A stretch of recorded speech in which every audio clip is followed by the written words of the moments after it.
เมื่อในจังเป็นวันสั่งงายฝนขึ้นควันเป็นหมู่พี่น้องโกเก่าหน้าเมื่อโกห่มกันมายังตบมือห่มกันชม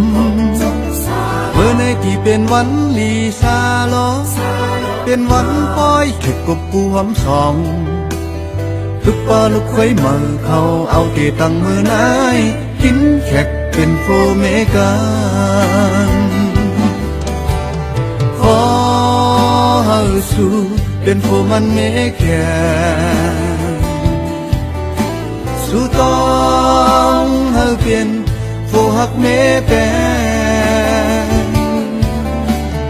ขอเฮาสู่เป็นโฟมันเมแกสู่ต้องเฮาเป็นโฟหักเมแป